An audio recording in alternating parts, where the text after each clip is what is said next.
Presiden Amerika Serikat Donald Trump akan memberikan pidato kenegaraan di hadapan Kongres 7 pekan sejak menjabat sebagai presiden lagi, saudara. Sekarang kita terhubung dengan Virginia Gunawan, jurnalis VOA di Washington DC. Virginia, boleh dijelaskan apa saja yang menjadi sorotan dari pidato Trump nanti?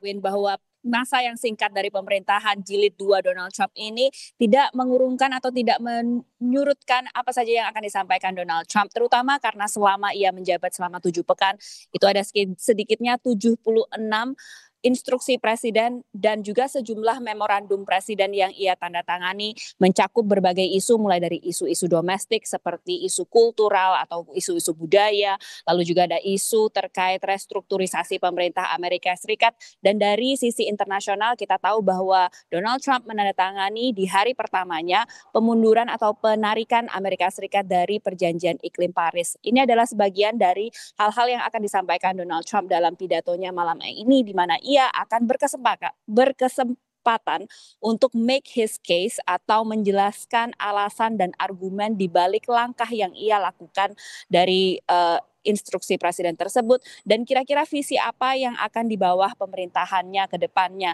Dari Gedung Putih menyampaikan bahwa tema yang akan disampaikan Donald Trump dalam pidatonya malam ini adalah terkait the renewal of American dream atau pembaharuan mimpi Amerika, di mana ini juga terkait pencapaian-pencapaian apa saja yang ia sudah capai selama 7 pekan ia menjadi presiden, dan juga keinginan atau harapan untuk meminta bantuan yang lebih banyak lagi, meminta dukungan dari Kongres untuk bisa meloloskan sejumlah kebijakan yang ia bawa, terutama dari Gedung Putih.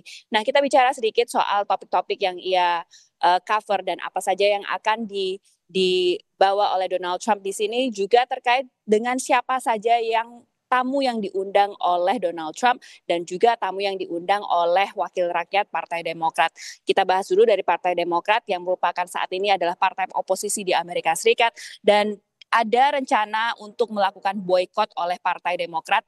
Wakil rakyat Partai Demokrat ini beberapa berencana untuk tidak hadir seperti yang mereka lakukan ketika inaugurasi Donald Trump, namun sebagian besar akan hadir dalam pidato yang disampaikan Donald Trump malam ini dengan membawa tamu para PNS atau pegawai federal Amerika Serikat yang terkena PHK atau pemecatan akibat dari DOGE atau restrukturisasi yang dikepalai oleh Elon Musk. Sementara dari ibu negara Melania Trump, ia akan membawa yang disebutnya sebagai everyday Americans atau warga biasa Amerika yang salah satunya di antara mereka itu adalah keluarga dari pemadam kebakaran yang melindungi keluarganya ketika ada upaya penembakan terhadap Presiden Donald Trump pada kampanyenya tahun lalu, dan juga keluarga dari Laken Riley, ini adalah seorang mahasiswi di Georgia yang dibunuh oleh imigran gelap yang masuk dari Venezuela. Jadi memang ini menjadi salah satu ajang atau salah satu tempat di mana kedua partai membawa isu-isu yang mereka kedepankan dalam pemerintahan atau kebijakan yang mereka usung. Pidato Donald Trump ini akan disampaikan pukul 9 malam waktu Washington DC dan akan diikuti oleh rebuttal speech atau pidato pemaparan visi berlawanan oleh senator dari Partai Demokrat sesaat setelah pidato Donald Trump ini disampaikan. Edwin.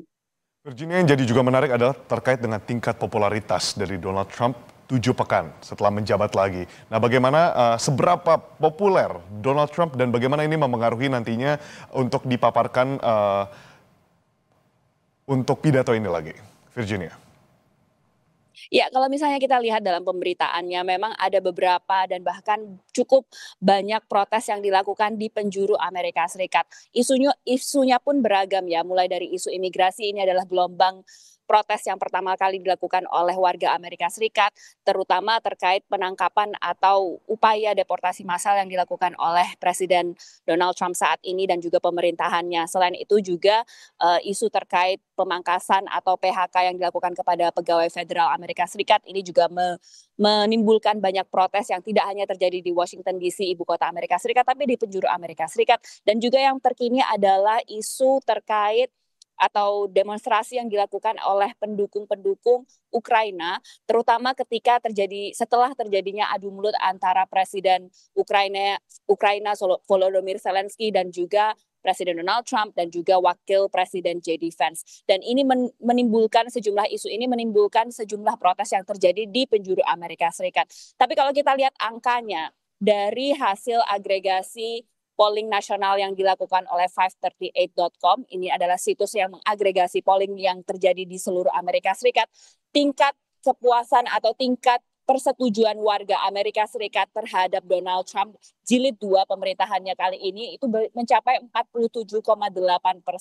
Memang ini masih 7 pekan ya, dan masih panjang kira-kira bagaimana proses pemerintahan dan apa yang akan dilakukan oleh Presiden Donald Trump selanjutnya. Namun sampai titik ini tingkat kepuasan atau tingkat persetujuan warga Amerika Serikat saat ini itu lebih tinggi dibandingkan tingkat kepuasan Donald Trump pada jilid pertama pemerintahannya dan juga dibandingkan dengan tingkat kepuasan rata-rata warga Amerika Serikat dibandingkan pendahulunya yaitu mantan Presiden Joe Biden.